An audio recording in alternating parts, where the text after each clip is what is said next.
వైజాగ్‌లో ఉన్న steel plant వాళ్ళందరినీ వర్కర్స్‌ని సీఎం చంద్రబాబు నాయుడు గారు అవమానించారని వైసీపీ వాళ్ళు ఆరోపిస్తున్నారు. దీని గురించి ఏమంటారు?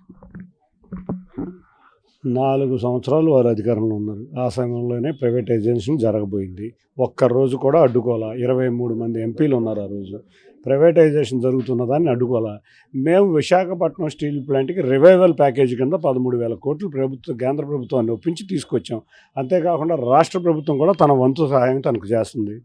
ఏ రోజు మాట్లాడిన ఇవాళ గుంట నక్కలన్నీ రోడ్డు మీదకి వచ్చినాయి. ఎందుకంటే ఇవాళ వైజాగ్ స్టీల్ ప్లాంట్లో కార్మికులు మళ్ళీ వైజాగ్ స్టీల్ ప్లాంట్ రివైవ్ అవ్వటం ఈ యొక్క సైకోలకి అవసరం లేదు కాబట్టి రకరకాల దొంగ ప్రచారాలు చేస్తున్నాయి. మేము విశాఖపట్నం స్టీల్ ప్లాంట్కి రివైవల్ ప్యాకేజ్ తెచ్చింది గౌరవ ముఖ్యమంత్రి నారా చంద్రబాబు నాయుడు గారు, గౌరవ నరేంద్ర మోడీ గారి సహకారంతో తీసుకొచ్చాం. దేశంలో ఎక్కడా లేని విధంగా ఇవాళ ఒక ప్లాంట్ను రివైవల్ ప్యాకేజ్ అనేది కేంద్ర ప్రభుత్వం ఇవ్వటం మొట్టమొదటిసారి జరిగింది. అంతకుముందు జరిగాయి కానీ ఎన్డీఏ గవర్నమెంట్ వచ్చినాక రివైవల్ ప్యాకేజ్ ఎక్కడ జరగలా. మేమే రివైవల్ ప్యాకేజ్ తీసుకొచ్చాం.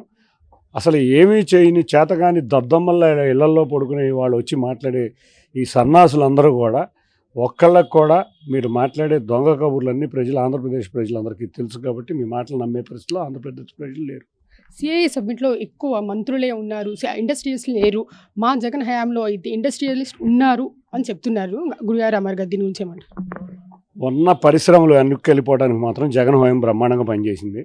మనం చూస్తే అమర్ రాజా వెళ్ళిపోయింది, లులు మాల్ వెళ్ళిపోయింది, హీరో హోండా మోటార్స్ వెళ్ళిపోయినాయి.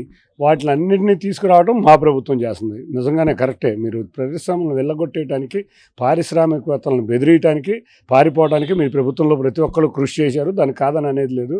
అసలు మీకు ఏ రోజన్నా దావోస్ వెళ్ళిన పరిస్థితి ఉందా? ఏ రోజన్నా ఒక సిఐఏ సదస్సులో ఇంత గ్రాండ్గా చేసిన పరిస్థితి ఉందా? అసలు అదే ఓటకు కబుర్లు, పొద్దున్నే లేచి అబద్ధాలు. ఈ అబద్ధాలు ప్రచారం చేసుకుంటే వాళ్ళకి అవసరం. నిజంగా చూస్తే ఆ రోజు పరిశ్రమలన్నీ పారిపోతే మళ్ళీ కష్టపడి ఆ పరిశ్రమలు తీసుకురావడం, వాళ్ళ సింగపూర్ గవర్నమెంట్ని కూడా మళ్ళీ అమరావతి డెవలప్మెంట్లో భాగం చేయటం. ఆ రోజు చూసాం ఎన్ని ఇబ్బందులు పారిశ్రామికవేత్తలు పెట్టారు. మనం కియా మోటార్స్లోనే చూసాం. అది కూడా ఆఖరికి అక్కడ కూడా బెదిరింపులు, కియా మోటార్స్ బెదిరింపులు, అన్ని పారిశ్రామికవేత్తలను బెదిరించిన పరిస్థితి జగన్ హయాంలో ఉంది. కాబట్టి నిజమే మీరు చెప్పింది. పారిశ్రామికవేత్తల వెంటపడి లంచాల కోసం, డబ్బుల కోసం వాళ్ళు వేధించి పరిశ్రమలను ఆంధ్రప్రదేశ్ నుంచి వెళ్ళే పరిస్థితి చేసింది జగన్ రెడ్డి ప్రభుత్వం.